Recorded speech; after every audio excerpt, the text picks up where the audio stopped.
यहाँ पे एक नया पार्ट लेके आए काइनेमेटिक्स का, जो कि है प्रोजेक्टाइल मोशन।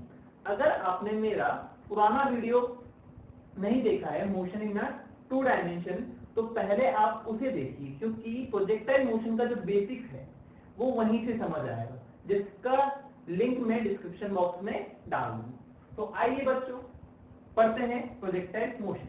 मैं सचिन कटारा आपका स्वागत करता हूं आपके अपने चैनल में। तो बच्चों अपने कान में डाल लीजिए एयरफोन और हाथ में रख लीजिए नोट और पेन को ले लीजिए, ठीक है बच्चों, नोट लिखने के लिए। तो प्रोजेक्टाइल मोशन एक इंपॉर्टेंट एग्जांपल है किसका, मोशन इन अ 2 डायमेंशन का। किसका, मोशन इन अ 2 डायमेंशन का। बेसिकली प्रोजेक्टाइल मोशन काफी होते हैं, काफी टाइप के होते हैं, लेकिन यहाँ पे हम जो प्रोजेक्टाइल मोशन पढ़ेंगे वो है प्रोजेक्टाइल मोशन अंडर ग्रेविटी। किसमें, प्रोजेक्टाइल मोशन अंडर ग्रेविटी। तो देखते हैं, जैसे कि आपको मैं बता दूं एक एग्जांपल लेके कि हम किसी फुटबॉल को लेते हैं ना, फुटबॉल को किक करते हैं। कैसे करते हैं बच्चों, किक करते हैं। तो फुटबॉल कुछ लाइक इस तरीके से जाता है, फुटबॉल को किक करा यहां से किसी एंगल थीटा पर, तो किसी एंगल थीटा पे क्या था, फुटबॉल कुछ इस तरीके से जाएगा और वापस अपनी हॉरिजॉन्टल डायरेक्शन, मतलब अपने प्लेन में वापस आएगा हॉरिजॉन्टली, ठीक है। तो ये क्या होगा, ये एक्स में भी जाएगा और वाई में भी जाएगा। आप देख सकते हो कि अगर मैं पार्टिकल को इस कंडीशन में देखूं तो इससे एक्स में भी गया होगा ये आगे और वाई में भी ऊपर की तरफ गया होगा। तो इसी मोशन को हम क्या कहेंगे बच्चों, प्रोजेक्टाइल मोशन। क्या कहेंगे बच्चों, प्रोजेक्टाइल मोशन। तो बेसिकली इसकी जो डेफिनेशन है, डेफिनेशन को अगर देखा जाए तो वो होगी a particle is projected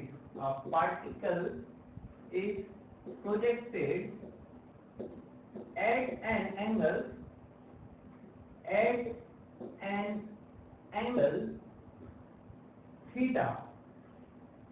theta जो कि not equals to 0 and 90, not equals to 0 degree and 90 degree.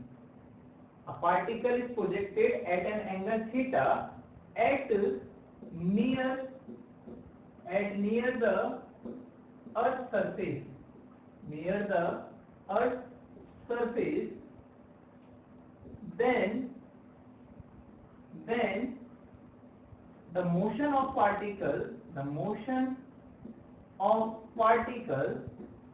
is called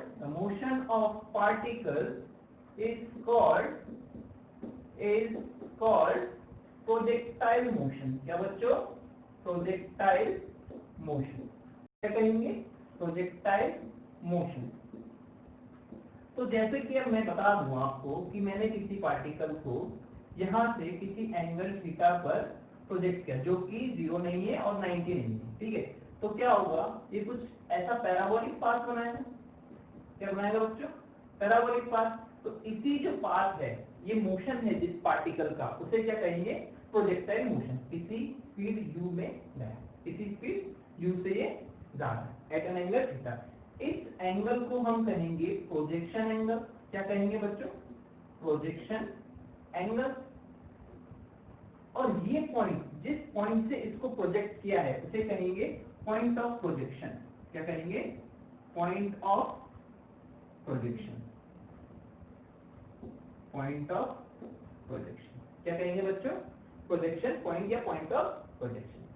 अब इस केस में क्या होगा बच्चों कि मैं क्या कह सकता हूं कि पार्टिकल अगर यहां पे कहीं होगा तो ये एक्स में भी चला होगा और वाई में भी चला होगा, क्योंकि पहले यहां था, यहां से ही यहां पे पहुंचा, तो एक्स में भी कुछ डिस्टेंस चली होगी और वाई में भी कुछ डिस्टेंस चली होगी इसमें।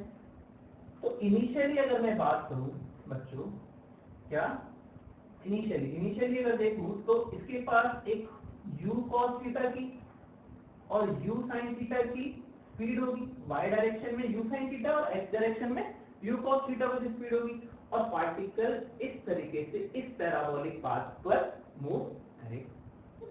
तो इस पाथ को हम क्या कहेंगे बच्चों, प्रोजेक्टाइल मोशन, ठीक है बच्चों। अब यहाँ पे कुछ अजम्पशंस होते हैं प्रोजेक्टाइल मोशन में, जो हमारे चैप्टर में है उसमें कुछ अजम्पशंस हैं, उसे हम यहाँ पे नोट डाउन करेंगे। ठीक है, तो पहला अजम्पशन लिखिए। क्या लिखिए? पहला अजम्पशन। तो अजम्पशन क्या है बच्चों? अजम्पशन, तो फर्स्ट अजम्पशन है यहाँ पे कि ग्रेविटी इज कांस्टेंट, मतलब कि एक्सेलरेशन इज कांस्टेंट बोल सकते हो चाहे तो। ग्रेविटी एक्सेलरेशन, एक्सेलरेशन जैसे ग्रेविटी लिखो ज्यादा अच्छा है। Gravity is constant, is constant. अब ग्रेविटी कांस्टेंट कब होती है बच्चों?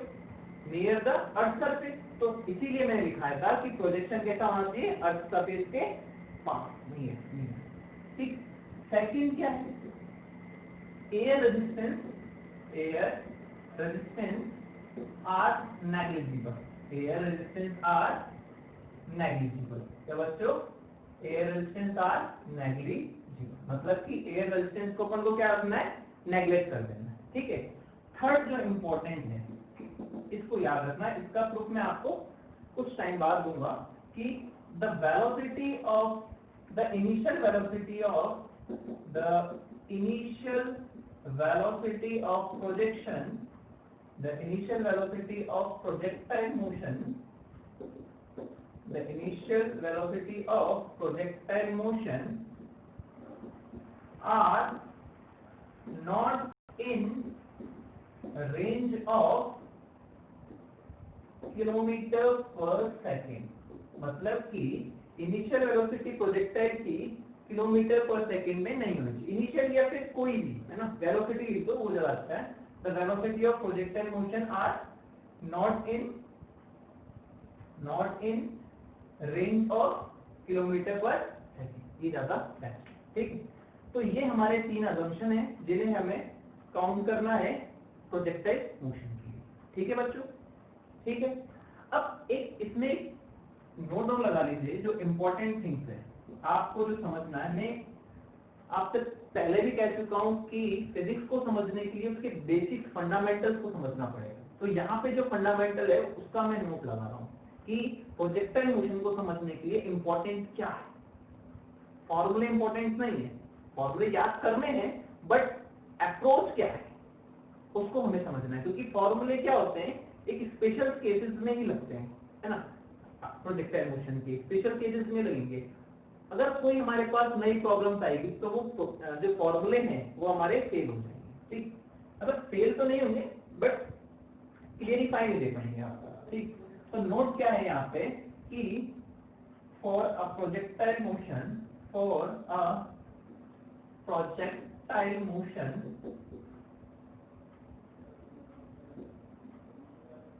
axis is important for choose, important for choose, मतलब कि आपको जो इंपॉर्टेंट है वो एक्सिस चूज करना है। अगर आपने प्रोजेक्टाइल मोशन में एक्सिस अच्छे से चुनी है, मतलब एक्स एक्सिस या Y axis, X axis Y axis जो भी है, अपन प्रॉब्लम्स करेंगे तो समझ में आएगा बेस्टली। तो एक्सिस चुनना बहुत इंपॉर्टेंट है। यहाँ पे क्या बच्चों?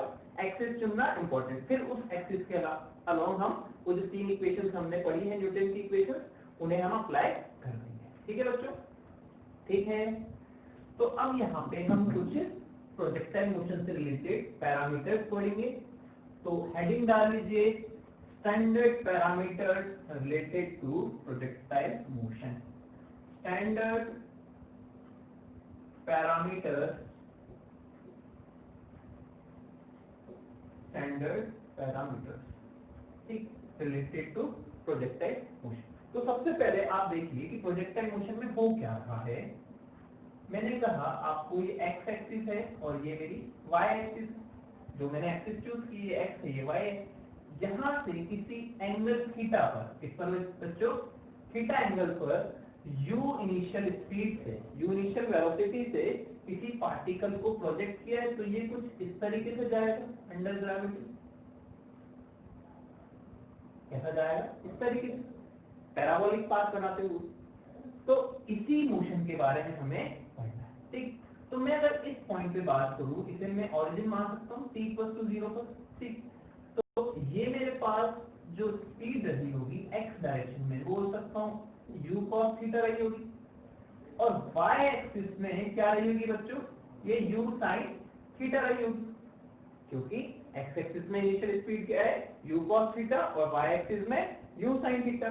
तो मैं यहाँ पे क्या कह सकता हूँ बच्चों, अलोंग x एक्सिस, और अगर मैं बोलूं एक्सेलरेशन कहाँ रहा होगा, तो नीचे की तरफ रहा होगा, कितना g, माइनस जी बोल सकते हो, क्योंकि अगर मैं बोलूं ये पॉजिटिव है और ये डायरेक्शन नेगेटिव है, तो ठीक, वो पॉजिटिव ऊपर नेगेटिव नीचे, तो मैं कह सकता हूं along x axis, along x axis. तो मैं बोल सकता हूं इनिशियल स्पीड जो रही होगी हमारी क्या रही होगी बच्चों, u cos थीटा, और acceleration in x direction, acceleration in x direction क्या रहा होगा बच्चों, 0, क्योंकि एक्स डायरेक्शन में तो कोई एक्सेलरेशन है ही नहीं है। सेकेंडली मैं बात करूं आपसे कि y डायरेक्शन में बात करता हूं, है ना बच्चों, किसमें, y डायरेक्शन, अलोंग, इधर लिख देता हूं, वहां पैरामीटर्स पढ़ लेंगे, अलोंग अलोंग y एक्सिस, क्या बच्चों, अलोंग y एक्सिस। तो u y क्या रहा होगा बच्चों, initial speed in u direction, मतलब y डायरेक्शन, तो y डायरेक्शन में कितनी है, u sin थीटा, ये रही होगी, और एक्सेलरेशन अलोंग y डायरेक्शन क्या रहा है बच्चों, एक्सेलरेशन अलोंग y डायरेक्शन वो कितना रहा है, माइनस जी, क्योंकि नीचे की तरफ है, तो हमेशा कैसा रहेगा, माइनस जी, माइनस लगा रहेगा, ठीक। और जो कि क्या रहेगा, कांस्टेंट, क्या रहना चाहिए बच्चों, कांस्टेंट, कांस्टेंट रहना बहुत जरूरी है, ठीक। अब यहाँ पे कुछ जो पैरामीटर्स हैं, तो फर्स्ट पैरामीटर को हम रिलेट करते हैं maximum height, maximum height attained by projectile, क्या, maximum height attained by projectile. तो बच्चों यहाँ पे आप मुझे बताओ मैक्सिमम हाइट क्या रही होगी, तो मैक्सिमम हाइट पार्टिकल जब इस तरीके से गया होगा, यहाँ पहुंचा होगा, तो y डायरेक्शन में जहां पर इसकी वेलोसिटी 0 हो जाएगी, क्या, y डायरेक्शन में जहां पर वर्टिकल में जहां पर वेलोसिटी 0 हो जाएगी, तो इसे मैं क्या कहूंगा बच्चों, h मैक्सिमम, क्या कहूंगा, h मैक्सिमम। तो मैं बोल सकता हूं it is the displacement, the distance, या डिस्प्लेसमेंट बोलो, the displacement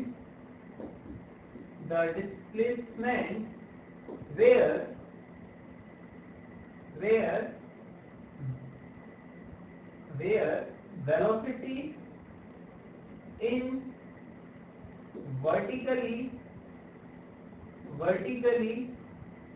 component of velocity देखो ज्यादा अच्छा है, component of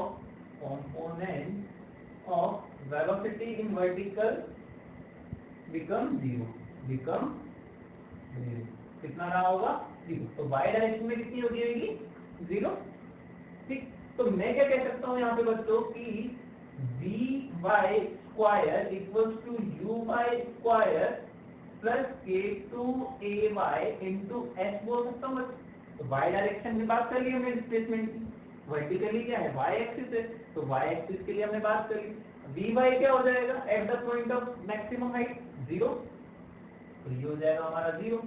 तो यहाँ पे क्या होगा, ये 0, uy कितना है बच्चों, uy यहाँ पे देख लेंगे, तो ये कितना हो जाएगा, u sin थीटा। तो मैं लिख सकता हूँ u square sin square theta minus, क्योंकि g हमारा क्या ay कितना है, माइनस g, तो पहले माइनस लगा रहा हूँ, तो 2 इंटू जी, h कितना है, h जो हाइट इसने अटेंड की, मैंने बोला h मैक्सिमम, कितना बच्चों, h मैक्सिमम। तो यहाँ से अगर मैं h मैक्सिमम का फॉर्मूला निकालूं, तो h मैक्सिमम का फॉर्मूला क्या होगा बच्चों, simple u square sin square theta by 2g, यही रहा होगा, u square sin square by 2g, क्या रहा होगा बच्चों, u square sin square by 2g।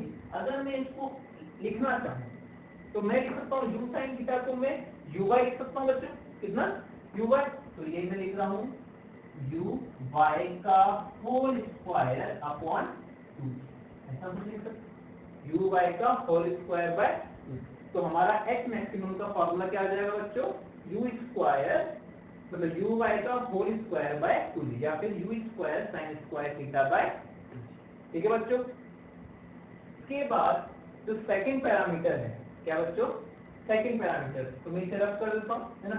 Second parameter है टाइम ऑफ फ्लाइट। क्या बच्चों, time of flight, time of flight. तो टाइम ऑफ फ्लाइट क्या होता है बच्चों, मैंने आपको पहले भी बताया था। Time of flight, time of flight वो टाइम है जहां से पार्टिकल को फेंका जाए इस सरफेस से, उसी सरफेस से वापस आने में लगा टाइम टाइम ऑफ फ्लाइट का। क्या, जिस सरफेस से हमने पार्टिकल को फेंका है उसी सरफेस पर आने में लगा टाइम टाइम ऑफ फ्लाइट। ठीक, तो टाइम ऑफ फ्लाइट की बात करते हैं। तो मैं क्या कह सकता हूं बच्चों, अगर मैं पूछूं वाई डायरेक्शन की बात करता हूं, तो वाई डायरेक्शन में पार्टिकल कैसे गया है, देखो ऊपर ऊपर ऊपर ऊपर ऊपर गया, फिर वापस नीचे नीचे नीचे आया। तो y में 0 से स्टार्ट हुआ है और वापस 0 में आ गया, मतलब ये ऊपर गया बेसिकली और ये नीचे आ गया। तो डिस्प्लेसमेंट कितना हुआ होगा बच्चों, डिस्प्लेसमेंट हुआ होगा 0। तो मैं क्या कह सकता हूं कि Fy equals to second equation by second equation by second equation by second equation. Second equation क्या होती है, Fy along y direction, along y axis। तो ये क्या है, Sy equals to S equals to ut plus half a t square, तो uy into t plus a half ay into t square, ऐसा तो बोल सकते है ना। अब y डायरेक्शन में डिस्प्लेसमेंट कितना हो रहा है बच्चों, 0, क्योंकि क्या हो रहा है, y में ऊपर जा रहा है, वापस y उसी सरफेस पे आ रहा है, उसी सरफेस पे आ रहा है, तो डिस्प्लेसमेंट हो गया 0। तो ये हो जाएगा 0 u बाई की वैल्यू कितनी बची, u sin theta, u sin theta. और टाइम मैंने बोला टाइम ऑफ फ्लाइट, तो मैं बोल सकता हूँ t, इसको t से कैपिटल T से शो करेंगे, माइनस के हाफ इंटू ए बाई जी, और ये भी टाइम कितना है टी स्क्वायर। तो बेसिकली अगर हम निकालें t, तो t की वैल्यू कितनी होगी बच्चों, 2u sin थीटा अपॉन कितनी होगी, 2u sin थीटा बाय। तो टाइम ऑफ फ्लाइट निकालने के लिए हम क्या कर रहे हैं, वर्टिकल में डिस्प्लेसमेंट को 0 कर रहे हैं, और मैक्सिमम हाइट निकालने के लिए वर्टिकल मतलब वर्टिकल में at the top of the point velocity 0 कर रहे हैं। मतलब यहाँ पे वर्टिकल में डिस्प्लेसमेंट को 0 कर रहे हैं, वहां पे वर्टिकल में at the top of the point velocity को 0 कर रहे हैं। ठीक है, तो इसको अगर मैं सिंप्लीफाई करना चाहूँ तो मैं लिख सकता हूँ 2 और u sin थीटा को u y लिख सकता हूँ, u y बाय। तो ये हो जाएगा हमारा टाइम ऑफ फ्लाइट का फॉर्मूला। तो मैं यहाँ पे थोड़ा सा फॉर्मूले लिख देता हूँ, मेरे को याद रहते नहीं है, क्योंकि मेरे को तो फॉर्मूले याद करने की जरूरत ही नहीं पड़ती। मतलब आपका बेसिक अच्छा है तो फॉर्मूले तो मतलब जरूरत ही नहीं है ना आपको, क्योंकि 3 इक्वेशंस है, बस वही करते जा रहे हैं, वही लगता जा रहा है। ठीक, तो यहाँ पे अगर मैं बोलूँ एच मैक्सिमम का फॉर्मूला क्या है बच्चों, एच मैक्सिमम का फॉर्मूला कितना है, यू वाई का स्क्वायर मतलब you square sine square theta, ऐसे मैं डायरेक्टली ऐसे लिख लेता हूँ, यू वाई का स्क्वायर बाय 2, ऐसा कुछ। ठीक, टाइम ऑफ फ्लाइट का फॉर्मूला कुछ है, फिर क्या हो जाएगा 2 यू वाई बाय जी, ऐसा कुछ हो जाएगा। ठीक, थर्ड जो पैरामीटर आएगा उसको नीचे लिख लीजिए। ठीक, अब नेक्स्ट जो पैरामीटर है वो है रेंज। क्या, रेंज। अब रेंज क्या है बच्चों, रेंज वो है जो पार्टिकल ने हॉरिजॉन्टल में डिस्प्लेसमेंट कवर किया है। क्या, displacement covered by particle in horizontal direction. तो थर्ड है यहाँ पे बच्चों रेंज। क्या, रेंज। तो ये होगा displacement covered by particle, covered की ओर आएगा, covered by particle, covered by particles in horizontal direction, in horizontal direction, horizontal direction, या फिर x एक्सिस से बोल सकते हो, यहाँ पे तो है ना बेसिकली क्या बोल सकते हो, x एक्सिस से बोल सकते हो। तो displacement covered by particle in horizontal direction, ठीक, यहाँ यहाँ ठीक।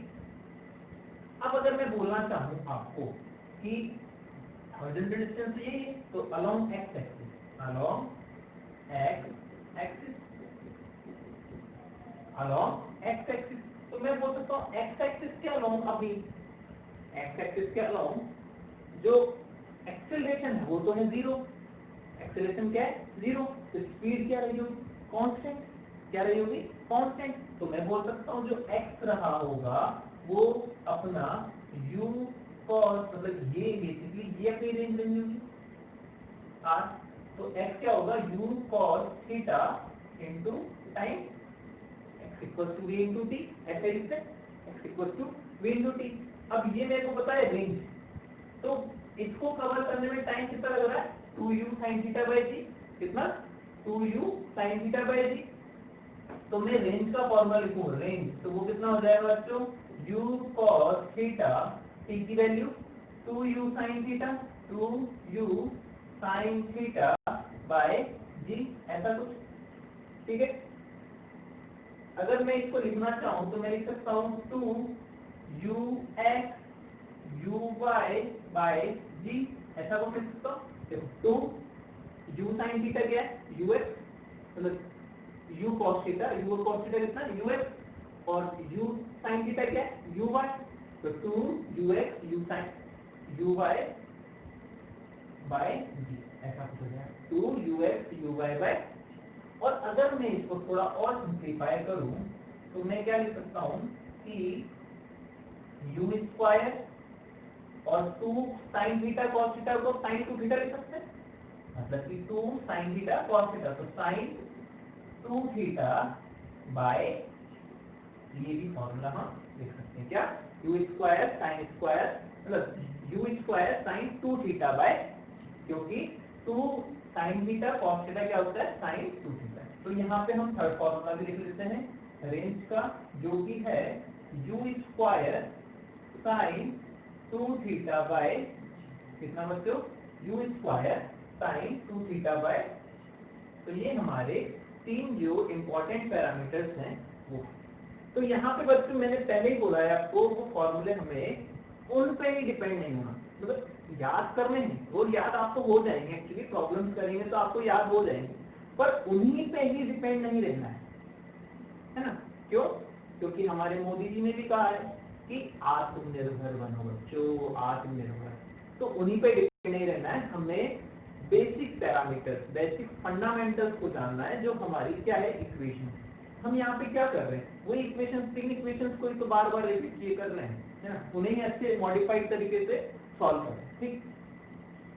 अब थोड़ा सा रेंज का हम यहाँ पे एनालाइज कर लेते हैं, है ना, तो उसके बाद हम यहाँ पे प्रॉब्लम्स करेंगे, अच्छी अच्छी प्रॉब्लम्स करेंगे, और आप पहले उन्हें ट्राई करना खुद से, बाद में हम उसे बताएंगे, अच्छे से करेंगे और आगे बढ़ेंगे, और इस बार हम 2022 में सिलेक्शन लेके रहेंगे, 22 में, सॉरी 21 में, 12 में जाऊंगा, 22 में, ठीक।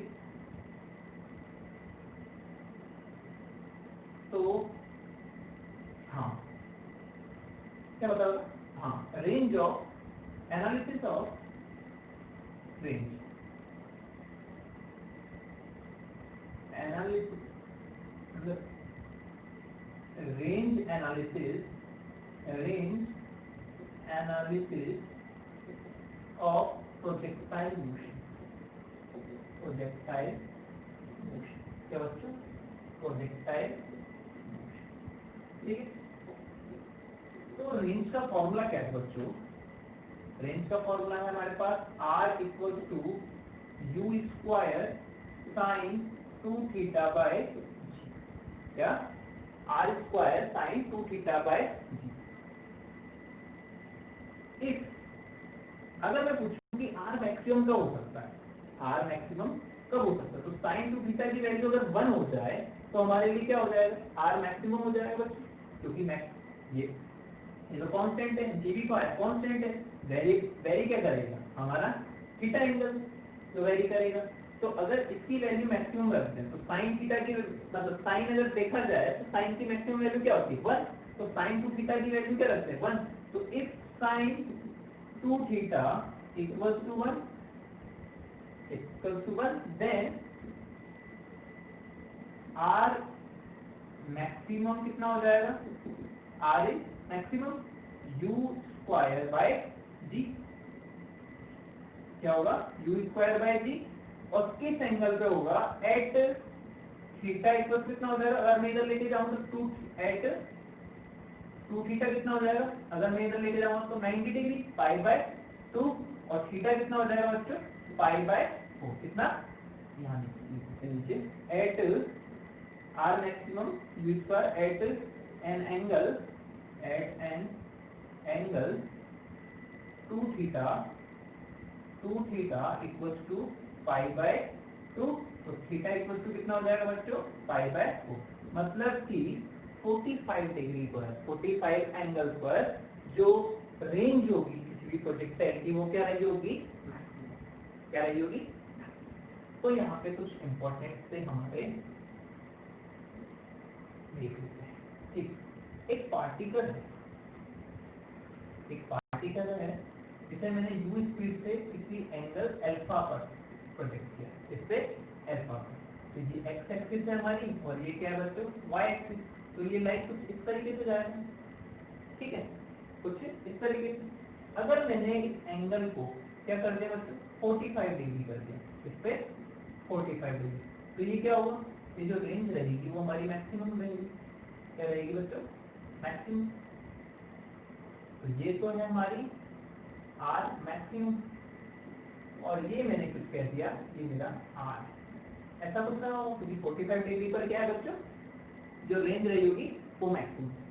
अब अगर मैं कहूँ कि मेरे को रेंज सेम मिली है लेकिन मेरे पास एंगल कुछ अलग भी हो सकता है, तो मैंने इसको बेसिकली अल्फा 1 नाम दे दिया, क्या नाम दे दिया अल्फा 1 के लिए आर, पर ऐसा भी तो हो सकता है कि पार्टिकल कुछ इस तरीके से जाए और ये वापस यहाँ पे आ जाए, ठीक, मतलब कि दो एंगल के लिए भी रेंज सेम हो सकती है, इसको मैं अल्फा 2 नाम देता हूँ, इसके लिए क्या बच्चों अल्फा 2 एंगल नाम देते हैं, ठीक, तो अल्फा 1 और अल्फा 2 एंगल के लिए अल्फा 1 और अल्फा 2 एंगल के लिए जो रेंज रही होगी बच्चों वो सेम रही होगी क्या, तो ऐसा भी कुछ हो सकता है।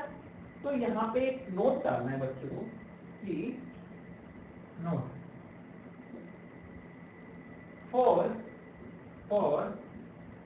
two projection angles, for two projection angles, therefore for projection angles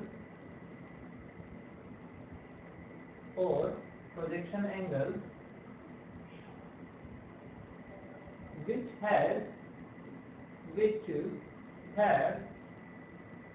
same range,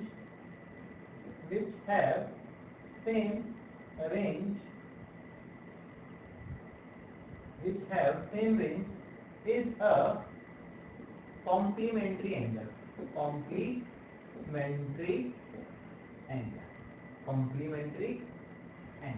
अब कॉम्प्लीमेंट्री एंगल क्या होते हैं बच्चों, जिनका सम 90 डिग्री होता है, क्या इनका सम 90 डिग्री, मतलब कि alpha 1 plus alpha 2 equal to कितना 90 डिग्री, कितना पाई बाय 2 बोल सकते हैं, ठीक, ये पाई बाय, तो जिनका जो एंगल होगा वो 90 डिग्री होगा तो उनके लिए हमारे जो रेंज होगी सेम रहेगी, एंगल अलग अलग, जैसे कि 30 और 60 ये कैसे हो गए कॉम्प्लीमेंट्री एंगल हो गए, है ना, और alpha not equal to for two projection angle, मतलब कि अल्फा नॉट इक्वल टू 45 हुआ तो वो दोनों सेम ही हो जाएंगे ना एंगल, तो वो तो वैसे भी मतलब 45 के लिए तो दोनों सेम ही रहेगा, तो इसलिए मैं नॉट इक्वल टू 45 लिखते हैं। तो कॉम्प्लीमेंट्री एंगल जिन क्या होता है जिनका सम 90 डिग्री होता है, मतलब कि 60 90 मतलब 60 30 या फिर आप बोल सकते हो 27 33 मतलब 63 27 63, तो ये इस तरीके से कॉम्प्लीमेंट्री एंगल है। अब इनके लिए रेंज सेम क्यों होती है आप वो देखिए, तो मैं क्या कह सकता हूँ, U square sine two theta formula है। तो अगर मैं बोला if alpha 1 equal to theta, then alpha 2 कितना हो जाएगा बच्चों, 90 माइनस थीटा, ऐसा कुछ हो जाएगा। ठीक, तो फॉर अल्फा 1 आर कितना होगा बच्चों, आर इक्वल टू कितना हो जाएगा, यू स्क्वायर साइन 2 थीटा या फिर 2 थीटा बाय ऐसा कुछ रहा होगा। ठीक, फॉर अल्फा 2 के लिए क्या होगा, आर डैश की बात कर लेते हैं। आर डैश कितना होगा, अगर मैं बात करता हूँ तो आर डैश अपना कितना होगा बच्चों, u square sine 2 90 minus theta, क्योंकि अल्फा 2 की वैल्यू कितनी है, 90 माइनस थीटा। अब इसको मैं सॉल्व करता हूँ तो ये कितना होगा, यू स्क्वायर साइन 180 माइनस के 2 थीटा, 180 माइनस 2 थीटा बाय 3। अब साइन 180 माइनस 2 थीटा कितना होता है बच्चों, सेकंड क्वाड्रेंट में साइन क्या रहता है, पॉजिटिव। तो मैं बोल सकता हूँ ये कितना होगा, sine U square sine 2 theta by R dash. तो आप देख रहे हो आर और आर डैश कैसे आ रहे हैं बच्चों, सेम। तो here R equal to R dash. तो for a complementary angle range is same. For complementary angle range always be same. ठीक है बच्चों। तो दो प्रोजेक्शन एंगल के लिए रेंज सेम हो सकती है। उन एंगल्स को हम क्या बोलेंगे बच्चों, कॉम्प्लीमेंट्री एंगल। जैसे कि जिनका सम कितना रहेगा बच्चों, 90 डिग्री। अल्फा 1 प्लस अल्फा 2 कितना, 90 डिग्री। ठीक है बच्चों। तो आई होप आपको थोड़ा बहुत समझ में आ रहा होगा कि फंडामेंटल आने कितना जरूरी है, हमें याद नहीं करना। अब यहाँ पर कुछ क्वेश्चन कर लेते हैं। ठीक, कुछ क्वेश्चन हैं, थोड़े से फॉर्मूला बेस्ड क्वेश्चन कर लेते हैं अपन पहले। Find a projection angle, for which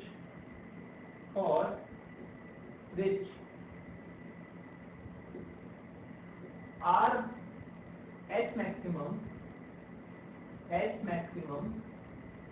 is equal range, इसके range in projectile motion।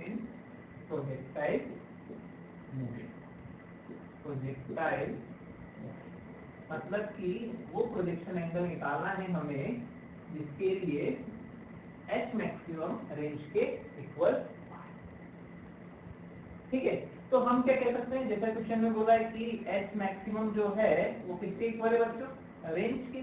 तो एच मैक्सिमम का फॉर्मूला हमें पता है वहां से, U Y square sine upon 2 theta. मतलब लिख सकते हैं U square sine square theta upon 2g। ठीक है, और रेंज का फॉर्मूला क्या है बच्चों, u square sine 2 theta by g. ऐसा तो इसको ओपन कर लेते हैं। ओपन करेंगे तो ये हो जाएगा U square sine square theta upon 2g equal to, इसको करेंगे ओपन तो U square 2 sine theta cos theta by ऐसा कुछ हो जाएगा। जी से जी कैंसिल, यू स्क्वायर से यू स्क्वायर कैंसिल, एक साइन से साइन थीटा कैंसिल। अगर ये साइन थीटा है और ये 2 into 2 4 हो जाएगा और ये cos थीटा, तो साइन बाय cos क्या होगा बच्चों, tan थीटा। क्या होगा, tan थीटा। और ये 2 into 2 कितना होगा, 4। कितना होगा बच्चों, 4। तो यहाँ से थीटा की वैल्यू क्या आ जाएगी बच्चों, tan इनवर्स 4। क्या आ जाएगी बच्चों, tan इनवर्स 4। तो किस एंगल के लिए रेंज और मैक्सिमम हाइट इक्वल रहेगी, tan इनवर्स 4। ठीक है बच्चों, ठीक है, ओके। अब नेक्स्ट क्वेश्चन आप पहले ट्राई कीजिएगा वीडियो को पॉज करके, जो जो क्वेश्चन बोले बस वही करना है ना।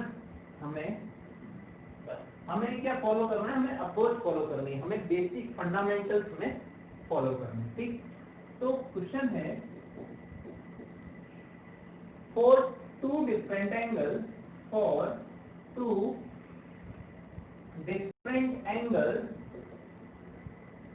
for two different angles, horizontal range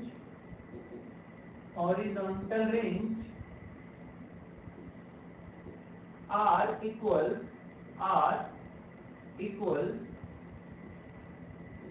horizontal range r लिख लो ना, horizontal range r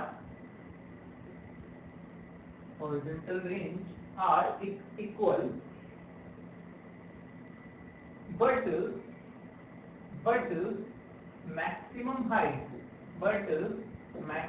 height attained by particles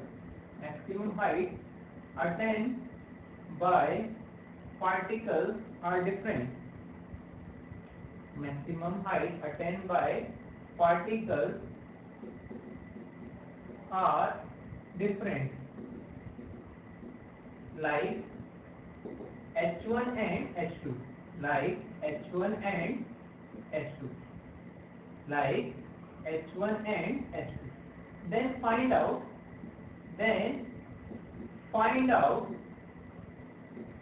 relation between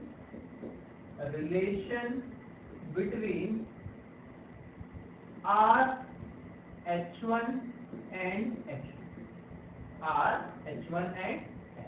ठीक है बच्चों, ठीक है। तो आप इसे ट्राई कीजिए, है ना। इसके ऑप्शन में आपको दे देता हूँ, चलो।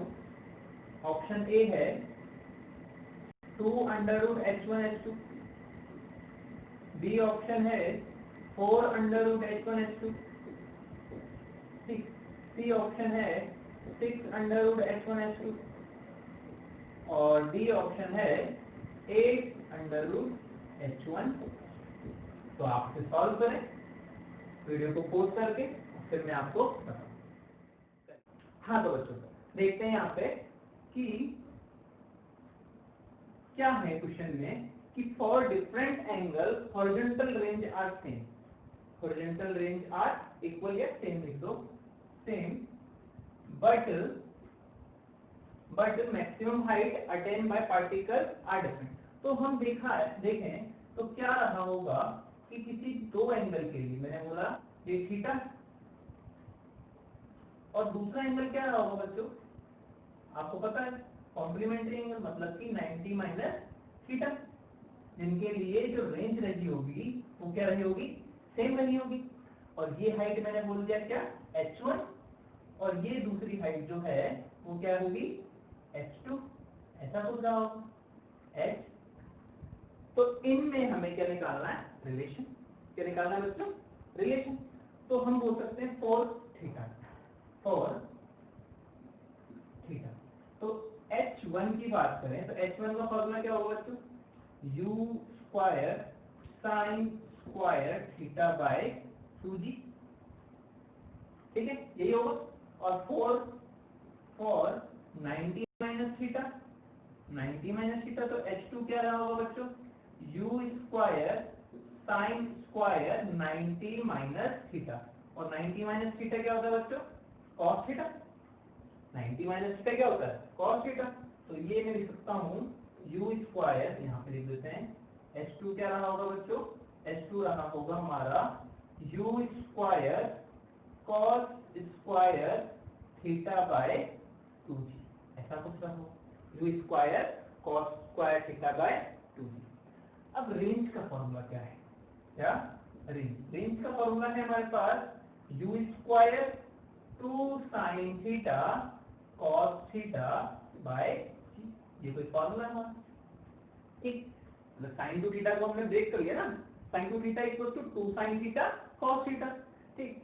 तो अब यहाँ पे हम इसको क्या लिख सकते हैं, 2 U साइन थीटा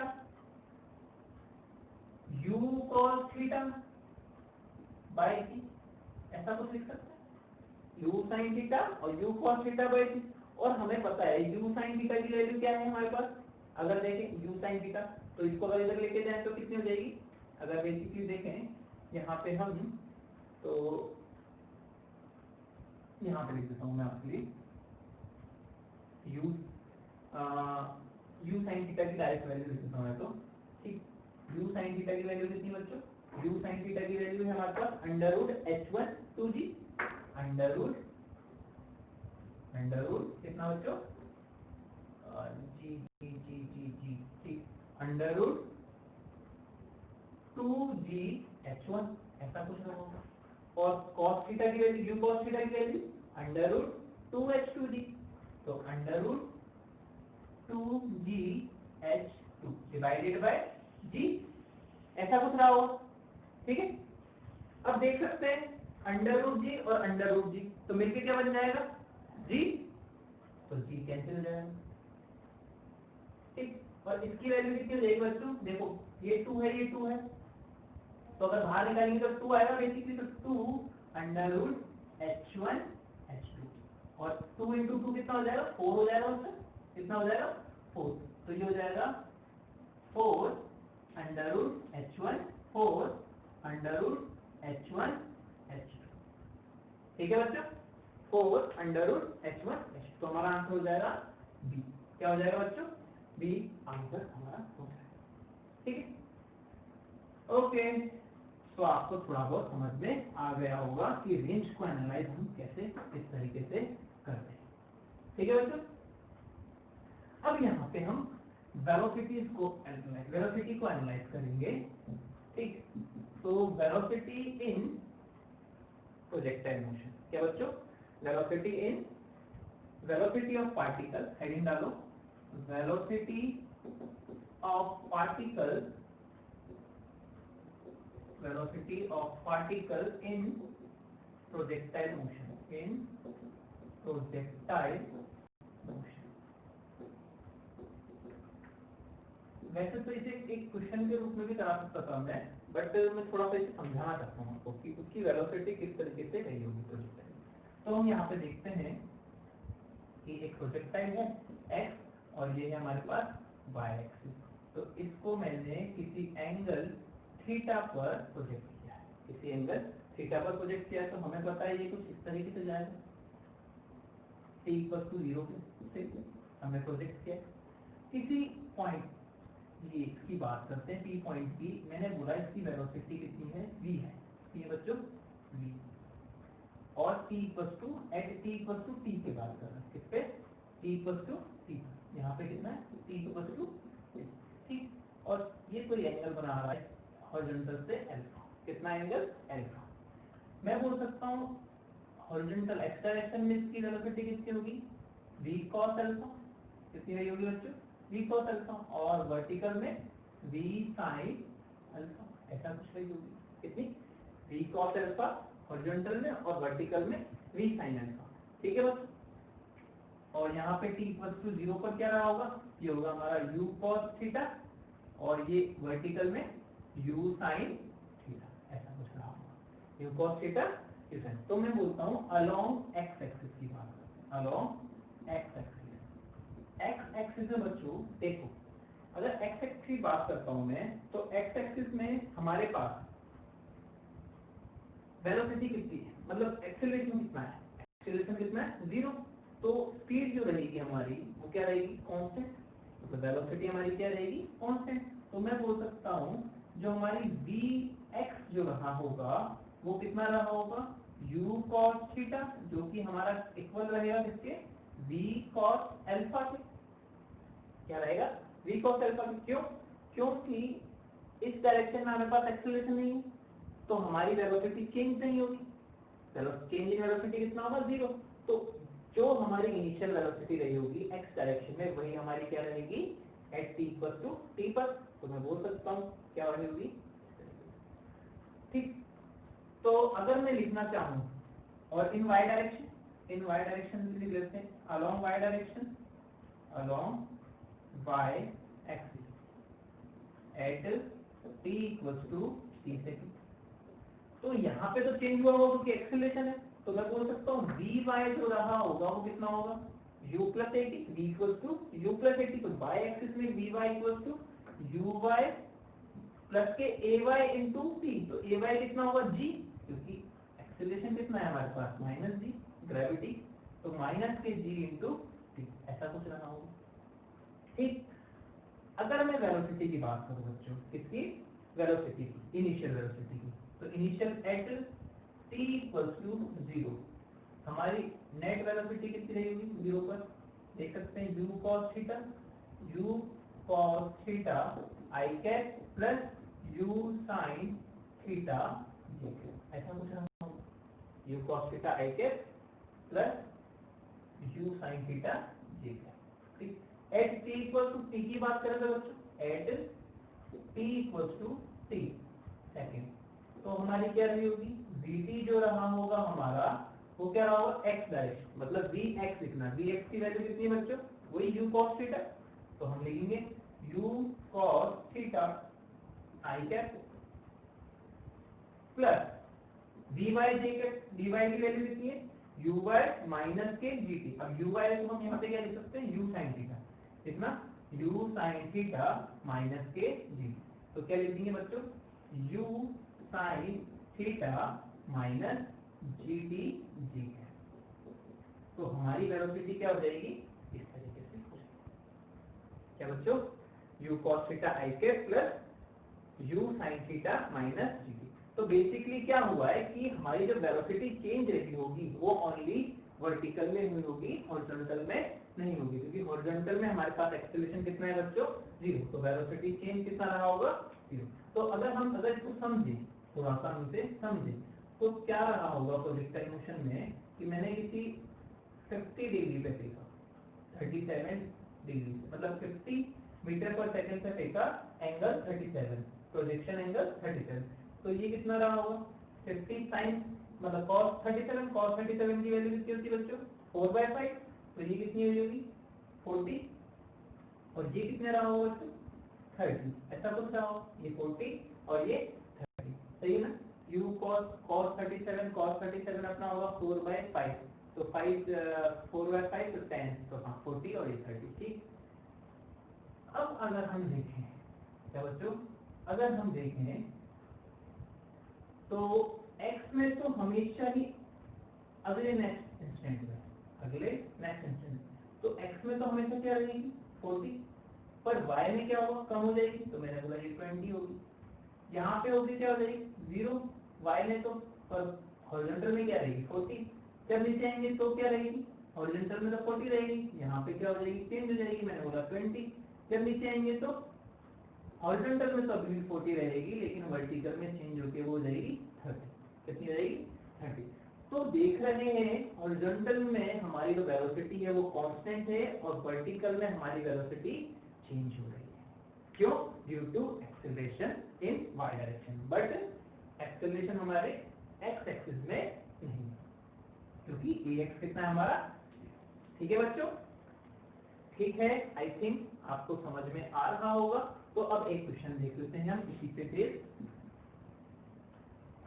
जो ये है थोड़ा सा बेसिक है ना, तो बेसिक क्या होता है फंडामेंटल समझने के लिए थोड़ा सा दर्द को सहन करना पड़ता है, और फिजिक्स में अगर आपने थोड़ा बहुत दर्द सहन नहीं किया तो फिर क्या किया, क्योंकि फिजिक्स समझने के लिए मजा चाहिए, क्या चाहिए मजा, और वो आना चाहिए, ठीक।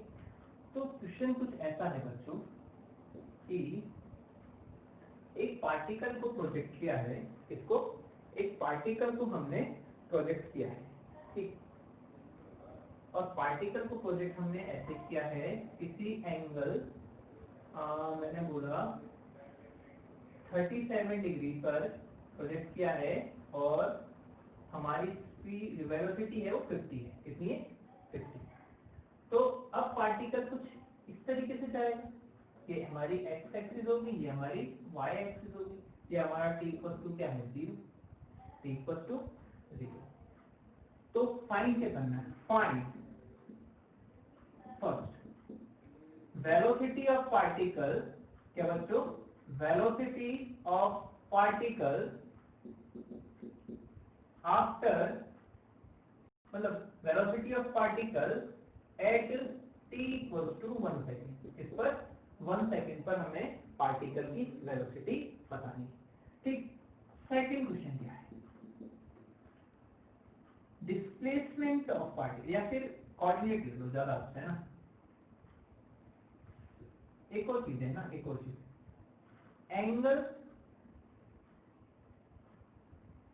Angle made bye made by velocity,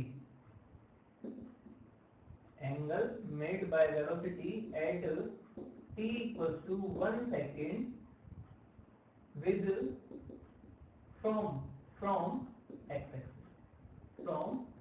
axis, ये horizontal से बोल सकते हो, angle made by velocity at t equals to 1 from horizontal या फिर x axis, ठीक। थर्ड इसमें एक और चीज ऐड कर लीजिए आप, 3 तरह के क्वेश्चन हो जाएंगे कि coordinate of particle at t equals to 1 second, मतलब कि पार्टिकल के कोऑर्डिनेट भी बताने हैं आपको t equals to 1 सेकेंड में, ठीक है बच्चों, ठीक है। तो अपन स्टार्ट करते हैं यहाँ पर। तो फर्स्ट क्वेश्चन देखो, फर्स्ट क्वेश्चन में मैं बोल सकता हूँ अगर मैं हॉरिजॉन्टल की बात करूँ तो इनिशियल वेलोसिटी एक्स एक्सिस में क्या रहेगी 50 cos 37 और cos 37 की वैल्यू क्या होती है 4/5, तो ये कितनी होगी बच्चों 40 मीटर पर सेकंड। तो एक्स एक्सिस में कितनी है 40 और वाई एक्सिस में कितनी होगी बच्चों 30, सॉल्व कर लीजिए। 50 sin 37 की वैल्यू 3/5, तो ये हो जाएगी 30 और ये हो जाएगी हमारी 40, ठीक।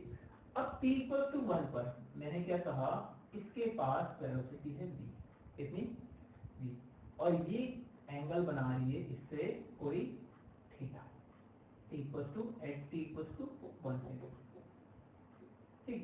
तो x एक्सिस में क्या होगी v cos थीटा और y एक्सिस में क्या रहा होगा v sin थीटा, ऐसा कुछ रहा होगा v cos थीटा और v sin थीटा। तो मैं बात करता हूं along y axis, तो along y axis क्या रहा होगा बच्चों vy equals to uy plus k ay into t। तो t equals to 1 सेकंड पे हमें वेलोसिटी निकालनी है y में, तो y vy equals to uy कितना बच्चों ये है 30, तो 30 माइनस g कितना है 10 इंटू t कितना है 1, तो py कितना आ जाएगा बच्चों vy कितना आ जाएगा 20 मीटर पर सेकंड। और uy क्या रहा होगा बच्चों uy अलोंग x एक्सिस, हाँ ये आप बताओ मुझे x एक्सिस में क्या रहा होगा। देखो x एक्सिस में एक्सीलरेशन नहीं है तो वेलोसिटी में चेंज भी नहीं होगा, तो ये कितनी है 40, तो फिर भी कितनी रही होगी 40, तो vx तो कितना ही रहा होगा 40। तो मैं बोलूं at t equals to 1 पे हमारी वेलोसिटी कितनी रही होगी, तो vx, तो मतलब 40 i cap plus 20 j cap, ऐसा कुछ रहा होगा 40 i cap plus 20 j cap, ठीक है बच्चों। मतलब v की वैल्यू कितनी रही होगी, अगर मैं इसको सॉल्व करूं तो अंडर रूट 400, अगर v की वैल्यू सॉल्व करना चाहूं तो v का मैग्नीट्यूड कितना हो जाएगा अंडर रूट 400 मतलब 16 प्लस के ये कितना बच्चों 2400, तो ये कितना हो जाएगा अंडर रूट 2000, ऐसा कुछ रहा होगा, तो 2000 हमारा आंसर होगा अंडर रूट 2000। अब एंगल की बात करते हैं, क्या बच्चों angle made by velocity at t equals to 1 second. तो t इक्वल्स टू 1 सेकंड पे हमें क्या निकालना है एंगल, तो ये एंगल निकालना है थीटा, क्या निकालना है क्योंकि यहाँ पे ये होगा। तो अगर मैं देखूं तो ये मेरी x है और ये मेरी y है, क्या बच्चों ये x है और ये y है, तो मैं बोल सकता हूँ इसे vy और इसे मैं बोल सकता हूँ vx, कितना vx। तो मैं बोलूँ सेकंड कि tan थीटा क्या रहा होगा बच्चों, तो tan थीटा हमारे पास कितना रहा होगा perpendicular upon base, perpendicular upon base मतलब v by vx equals to, तो vy कितना है 20 अपॉन x कितना है 40, तो ये कितना हो जाएगा theta equals to tan inverse 1 by कितना tan इनवर्स 1/2, तो ये हमारा क्या रहा होगा एंगल रहा होगा, ठीक। इसे वैसे भी निकाल सकते हैं कि v cos theta equals to 40, v cos theta equals to 40, तो हमें पता है cos थीटा कितना आया था 40 divided by v under root, तो वही आता 40 से डिवाइड करते इसको अगर लिखना चाहते तो आप तो √20 लिखते और 10 को बाहर निकाल दो कटवर्ड के, कुछ इसी तरीके का अपना आंसर आता। ठीक, ठीक है बच्चों, ठीक है, ओके। तो ये हमारा हो गया। अब हमारा जो लास्ट है वो क्या है, coordinate of particle eight t=1 second. मतलब कि हमें t=1 सेकेंड पे क्या निकालना है बच्चों, कोऑर्डिनेट निकालना है। क्या निकालना है, कोऑर्डिनेट। तो कोऑर्डिनेट निकालने मतलब कि डिस्प्लेसमेंट निकालना है। क्या निकाला, डिस्प्लेसमेंट। तो अलोंग एक्स एक्सिस की बात करते हैं, along x axis, along x axis. तो x इक्वल टू कितना हो जाएगा, वही vx इंटू टी। vx कितना है, vx की बात करें तो vx हमें पता है कितना है, vx तो 40 है, क्योंकि x एक्सिस में एक्सेलरेशन तो है ही नहीं है, तो simply x equal to vt लगेगा। तो ये हो जाएगा 40 इंटू टी। तो कितना आएगा, t की वैल्यू 1, तो कितना आएगा 40 मीटर। अलोंग y एक्सिस की बात करते हैं बच्चों, अलोंग y एक्सिस। तो y एक्सिस में हमें पता है क्या है, sy equal to uy into t minus के half g into t square, ay की जगह g लिख दिया और ठीक। तो sy निकालना है मतलब y में डिस्प्लेसमेंट, uy कितना है अपना 30 इंटू 1 माइनस के हाफ इंटू 10 इंटू 1 का स्क्वायर। तो ये कितना हो जाएगा, y इक्वल टू सॉल्व करें तो ये हो जाएगा 5, 30 माइनस 5 25 मीटर। कितना, 25 मीटर। और कोऑर्डिनेट अगर मैं पूछूं, मतलब कि इस पॉइंट की t इक्वल टू 1 सेकेंड पर कोऑर्डिनेट क्या होगी बच्चों, x में 40, y में 25। तो 40, 25 इसके क्या रहेंगे बच्चों, कोऑर्डिनेट। क्या, कोऑर्डिनेट। ठीक है बच्चों, तो आप इसे नोट कर लीजिए फटाफट। ठीक है, ओके। तो प्रोजेक्टाइल मोशन, देखो हमने मतलब फॉर्मूले तो ज्यादा यूज करेंगे ना, क्योंकि फॉर्मूले आप यूज करोगे तो आप हो सकता है प्रोजेक्टाइल वाले क्वेश्चन कर लो, लेकिन जो एग्जाम में क्वेश्चन आएगा वो प्रोजेक्टाइल से नहीं आएगा, वो तो मिक्स होकर आएगा। तो हमें अप्रोच समझनी पड़ेगी। प्रोजेक्टाइल मोशन का क्वेश्चन काफी टाइम हो चुका है, आया नहीं है ना। तो हमें अप्रोच समझनी पड़ेगी कि हमें अप्लाई कैसे करना है। हमें अगर फंडामेंटली किसी क्वेश्चन में मिक्स करके प्रोजेक्टाइल मोशन दे दे तो हमें सॉल्व कैसे करना है वो हमें आना चाहिए। वो इसी इक्वेशन से आएगा, इन्हीं इक्वेशन से, मतलब v equal to u plus ac, s equal to ut plus half at square और v square equal to u square plus के 2a। ठीक है बच्चों, ठीक है। तो अब यहाँ पे हम पढ़ेंगे ट्रेजेक्ट्री ऑफ प्रोजेक्टाइल मोशन। क्या बच्चों, ट्रेजेक्ट्री ऑफ प्रोजेक्टाइल मोशन। तो ट्रेजेक्ट्री तो आपको मैंने बताया था पहले, क्या होती है, पाथ कवर्ड बाय पार्टिकल। क्या, पाथ कवर्ड बाय पार्टिकल। तो अगर मैं बोलूं कि कोई प्रोजेक्टाइल है ना, किसी प्रोजेक्शन एंगल से u मतलब u वेलोसिटी से थीटा एंगल पे किसी पार्टिकल को प्रोजेक्ट किया है और ये कुछ लाइक इस तरीके से गया है। तो ये x हो गया, ये y हो गया। t इक्वल टू 0 से हमने इसे क्या किया, प्रोजेक्ट किया। t इक्वल टू 0 से प्रोजेक्ट किया। At t equal to t पर बात करते हैं, t इक्वल टू t पर। इसके पास मैंने बोला वेलोसिटी कितनी है बच्चों, v, किसी एंगल अल्फा पर, जो कि है हमारा v cos अल्फा। कितना बच्चों, v cos अल्फा, और ये कितना है v sin अल्फा, ऐसा कुछ रहा होगा। ठीक। अब प्रोजेक्टाइल मतलब ट्रैजेक्टरी जो हम लिखते हैं, जो कि हमने प्रीवियस लेक्चर में भी सीखा था, तो उसमें हम डिस्प्लेसमेंट लिखते हैं x में और y में, और उसके लिए कॉमन वेरिएबल क्या रहता है हमारे लिए, टाइम रहता है। मैंने बताया था टाइम रहता है, और फिर हम जो टाइम है उसे एलिमिनेट कर देते हैं। तो वो हम यहाँ पर भी वही लेंगे। तो मैं बोलूँ अलोंग एक्स एक्सिस बात करता हूँ बच्चों, क्या, अलोंग एक्स एक्सिस। तो एक्स एक्सिस में बात करें तो x इक्वल टू कितना होगा बच्चों, अगर ये है हमारे पास कितना u cos थीटा, और ये कितना है बच्चों u sin थीटा।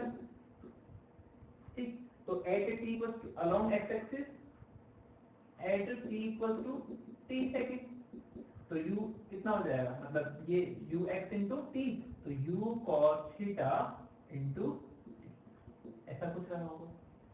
ठीक, अलोंग वाई एक्सिस बात करते हैं, along y axis, along y axis. Y axis में अगर पूछे तो क्या होगा, y equals to s equals to u t plus half a t square, तो एस वाई यू, तो y में इनिशियल कितना होगा, u sine theta into t minus के half g into t square, ऐसा कुछ रहा। अब ये हमारा x आ गया, ये हमारा y आ गया, दोनों में कॉमन क्या है, टाइम कॉमन है, तो हम क्या करते थे, टाइम को एलिमिनेट कर देते थे, तो बाय 1 एंड 2, क्या बच्चों, बाय 1 एंड 2, बाय 1 एंड 2, तो हम देख सकते हैं कि y equals to u sine theta, t की वैल्यू कितनी है बच्चों, x upon u cos theta, तो x upon u cos theta, ऐसा कुछ लिख दीजिए, माइनस हाफ g और टी स्क्वायर की वैल्यू कितनी है बच्चों, X square divided by U square cos square theta, ऐसा कुछ हो जाए, X square upon U square cos square theta. तो इसको हम थोड़ा सिंप्लीफाई करें तो हम क्या लिख सकते हैं, y इक्वल्स टू u से u गया और साइन अपॉन कॉस क्या होता है टेन, तो x tan theta minus half G x square upon U square, 1 upon cos square theta क्या होता है बच्चों, सेक स्क्वायर थीटा लिख सकते हैं, या फिर कॉस स्क्वायर थीटा भी लिख दो तो कोई दिक्कत नहीं है ना, बाय 2, 1/2 कॉस स्क्वायर थीटा, ऐसा कुछ, ठीक।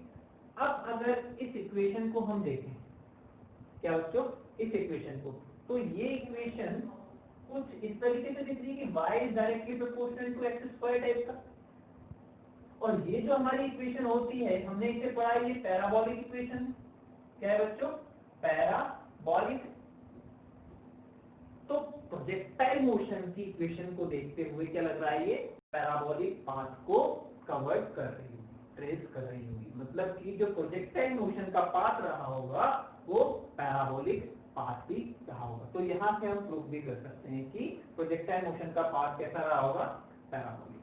ठीक है बच्चों, ठीक है, ओके। तो इसे हम कहेंगे इक्वेशन ऑफ ट्रैजेक्टरी, क्या कहेंगे, इक्वेशन ऑफ ट्रैजेक्टरी। तो इसे भी हम लिख लेते हैं ऊपर, अगर किसी में कोई याद तो रहेगी नहीं, क्योंकि मैंने तो याद किया ही नहीं, तो ये लिख लेते हैं हम, y equals to x tan theta minus half G x square divided by U square cos square theta, x tan theta minus ji x square upon 2 U square cos square theta. तो ये हमारी क्या रहेगी, trajectory, equation of trajectory, equation of trajectory of projectile motion. ठीक है बच्चों, तो अब एक क्वेश्चन देख लेते हैं। क्वेश्चन क्या है, if equation of projectile is given by projectile is given by y equals to ax minus bx square, then find out क्या करना है, फर्स्ट प्रोजेक्शन एंगल मतलब थीटा, पहला क्या निकालना है, थीटा प्रोजेक्शन एंगल। सेकंड हमें निकालना है इनिशियल वेलोसिटी मतलब कि u, क्या निकालना है, इनिशियल वेलोसिटी u, ठीक। थर्ड हमें निकालना है h मैक्सिमम, क्या निकालना है, h मैक्सिमम। फोर्थ हमें निकालना है रेंज मतलब r, और फिफ्थ हमें निकालना है टाइम ऑफ फ्लाइट मतलब t, क्या निकालना है, projection angle, initial velocity, maximum height, range और टाइम। हमें दिया क्या है, इक्वेशन ये y equals to ax minus bx। ठीक है बच्चों, तो देखते हैं यहाँ पे कि y इक्वल्स टू कितना है, ax माइनस bx स्क्वायर, और मोशन कैसा है, projectile motion, equation of projectile दे रखी है, तो हम इसे कंपेयर कर सकते हैं, कंपेयर विद किससे, ऊपर वाली equation y equals to x tan theta minus half G x square upon U square cos square theta, इससे कॉस स्क्वायर थीटा। तो कंपेयर करें तो देख सकते हैं कि tan थीटा जो रहा होगा, tan थीटा हमारा क्या हो गया होगा बच्चों, a के बराबर, तो थीटा इक्वल टू कितना हो गया, tan इनवर्स a, तो प्रोजेक्शन एंगल कितना आ गया, tan इनवर्स a। सेकंड अगर इक्वेशन को देखें तो हम कर सकते हैं क्या कि g upon 2u square cos square theta equals to g upon 2u square cos square theta equals to b। तो u की वैल्यू कितनी आ जाएगी बच्चों, u की वैल्यू आ जाएगी हमारे पास, इसको सॉल्व करें तो g upon 2b under root cos theta divided by cos theta, तो इनटू 1 बाय कॉस थीटा, ऐसा कुछ रहा होगा। कॉस थीटा तो स्क्वायर है ना, तो इसका जब हम रूट लेंगे तो कॉस थीटा बचेगा होंगे। अब कॉस थीटा की वैल्यू हम यहाँ से निकाल सकते हैं, कैसे, बेसिक वही फंडा मैंने बोला, ये थीटा में ये क्या है हमारा परपेंडिकुलर, परपेंडिकुलर कितना है हमारा एक बेस कितना 1, तो ये कितना हो जाएगा under root 1 plus a square. अब कॉस थीटा की वैल्यू क्या होती है, तो इसकी वैल्यू पुट कर देंगे, तो under root g upon 2b और 1 अपॉन कॉस थीटा।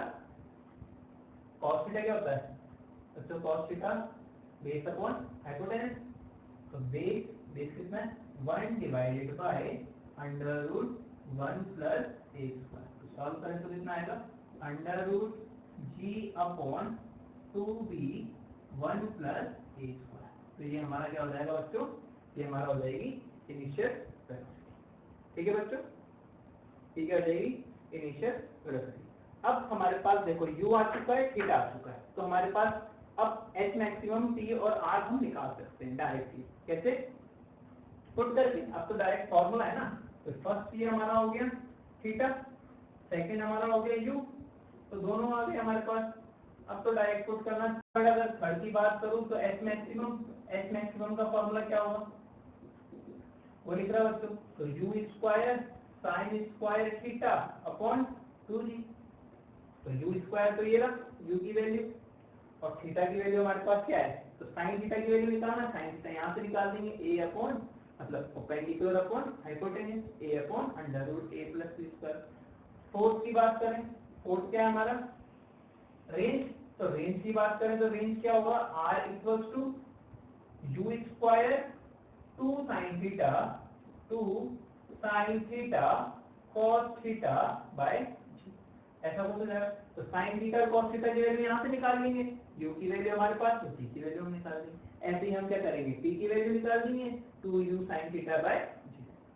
ठीक है बच्चों, तो आप इसे पुट कर लीजिएगा, है ना, थोड़ा सा काम आप भी करें, मैं ही करता रहूं, ठीक, थोड़ा सा बच नहीं रहा था ना इस वजह से, तो आप थोड़ा सा पुट कर लीजिए। ठीक है बच्चों, ठीक है, समझ में आ रहा है बच्चों कि हम किस तरीके से बेसिक समझ रहे हैं, है बच्चों। अब एक लास्ट क्वेश्चन है जो कि इस तरीके से, देखो ट्राई करना इससे पहले आप लोग करने का, तो कुछ अच्छा सा क्वेश्चन लेते हैं कि एक फुटबॉल है, क्या है बच्चों, फुटबॉल, इसे किक किया है 20 मीटर पर सेकंड से, किससे 20 मीटर पर सेकंड से, एंगल जो है वो 45 डिग्री, कितना है बच्चों 45 डिग्री। फुटबॉल है, किसी प्लेयर ने किक किया है किसी एंगल 45, इससे प्रोजेक्शन पॉइंट से, कहां से, प्रोजेक्शन पॉइंट से 25 मीटर पर, क्या 25 मीटर पर एक गोल है ना, एक गोल है, इसको इस तरीके से बना रहे हैं, एक कोई गोल है जिसकी हाइट 3 मीटर है, क्या है बच्चों, जिसकी हाइट 3 मीटर 25 मीटर। ये बेटा ऐसा नहीं है ना, ये ऐसा रखा हुआ गोल, वो नहीं होता है इस तरीके से, फुटबॉल में गोल मारते हैं, गोल मारते ना, रोनाल्डो मारता है ना अपना, रोनाल्डो और मेसी, है ना, आपने उनके उनके अलग अलग फैन है, ठीक। तो इस तरीके का गोल कोच जो होता है। अब ये क्या करता है, क्लिक करता है तो कुछ इस तरीके से प्रोजेक्टाइल जाए, है ना।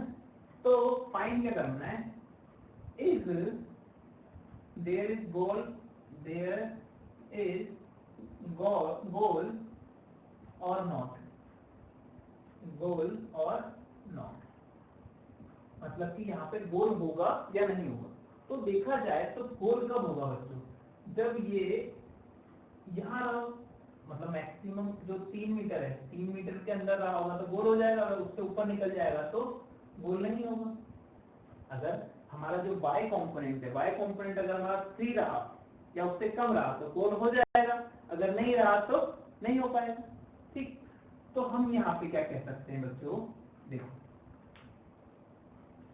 क्या कि by equation of trajectory, by equation of trajectory, trajectory की इक्वेशन क्या होती है बच्चों, हम कह सकते हैं कि y equals to x tan theta minus ji x square by 2u square cos square theta, ऐसा कुछ होगा, ठीक। अब हमें पता है x तो कितना है 25, y हम निकाल लेते हैं, x कितना है 25, तो y इक्वल टू देख लेते हैं, तो x कितना है 25 tan theta tan 45, tan 45 degree minus g की वैल्यू कितनी 10 इंटू 25 का square 625 divided by 2 u square की वैल्यू बच्चों 20, तो 20 का स्क्वायर कितना होता है 40, मैं 400 लिख देंगे, और cos स्क्वायर थीटा, तो मतलब कि cos स्क्वायर 45, ऐसा कुछ रखा होगा।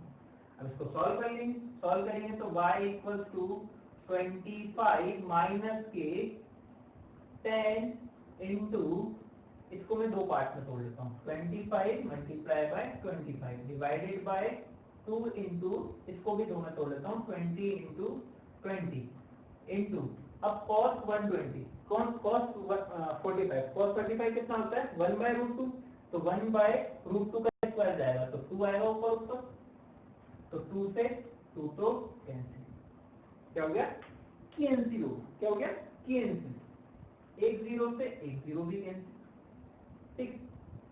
इसको सॉल्व करें तो 5 चौका 20 और 5 पंजे 25, ऐसा कुछ होगा, ठीक।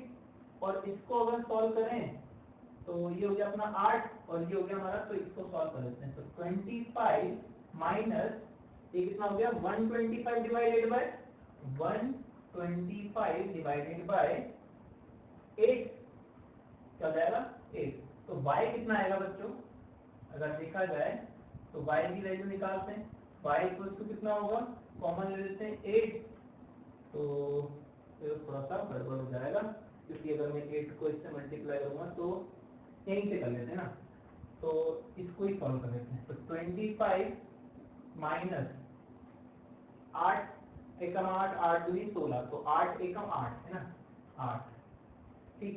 4 बचेगा 4 45, 45 8 पंजे 40, तो 15 समथिंग 8 पंजे 40, और फिर बचेगा 5 इंटू 0.8 48, और 2 और बचेगा 2 जीरो, तो 15 35 8 में 16, तो 2 तो कुछ इस टाइप का बचेगा 15.62, आप डिवाइड करके देख लेना, ठीक। अब 125 में डिवाइड ही तो करना है 8 का, मैं तो आप ले ली, मेरी तो थोड़ी सी कैलकुलेशन ऐसी हो जाती है, बाकी आपकी तो अच्छी होगी मेरे से, ठीक। तो बेसिकली y कितना रहा होगा, y रहा होगा अगर इसमें देखें तो 9.38 मीटर समथिंग का होगा, 9.38 मीटर, सही है ना। 2 और वहां पे गया 9 में से 3 6 3 और ये बचा 9 6, ठीक है ना, इस टाइप का कुछ रहा होगा 9.38, लेकिन हमारे पास y कितना था 3 मीटर, तो बेसिकली ये कहाँ से गया होगा, ये ऊपर से गया होगा, तो प्रोजेक्टाइल जो रहा होगा वो कुछ इस तरीके से गया होगा, तो मतलब गोल होगा या नहीं, तो आंसर इज नो। तो यहाँ पे क्या गोल नहीं होगा। तो इस टाइप से हम प्रोजेक्टाइल मोशन के क्वेश्चन करते हैं, ठीक है, ये बेसिक्स है। अब हम जो नेक्स्ट पार्ट है उसमें अलग टाइप के प्रोजेक्टाइल पढ़ेंगे, हाइट से प्रोजेक्टाइल और इंक्लाइन से प्रोजेक्टाइल। तो नेक्स्ट पार्ट में हम हाइट और इंक्लाइन से प्रोजेक्टाइल मोशन की स्टडी करेंगे और वहां प्रॉब्लम करेंगे। बेसिक यही रहेंगे, फंडामेंटल हमारे लिए यही रहेंगे। बेसिक फंडामेंटल पे ही हमें जोर देना है। फिजिक्स को समझने के लिए फंडामेंटल का आना बहुत जरूरी है बच्चों। ये जो फॉर्मूले हैं इन्हें याद करने से नहीं होगा, इन फॉर्मूले से तो क्वेश्चन ही नहीं आएगा। आप ये समझ लीजिए, ये फॉर्मूले रखने से तो क्वेश्चन ही नहीं आएगा। फंडामेंटल जो है हमारे पास वो 3 इक्वेशन है, उन्हीं को मॉडिफाई करते हुए हमें सॉल्व करना है। एक्स एक्सिस में अलग, वाई एक्सिस में अलग, जैसे हमने प्लेन ऑफ मोशन में करा, एक्सिस में अलग सॉल्व किया, वाई एक्सिस में अलग से सॉल्व किया। ठीक है बच्चों, okay, thank you so much.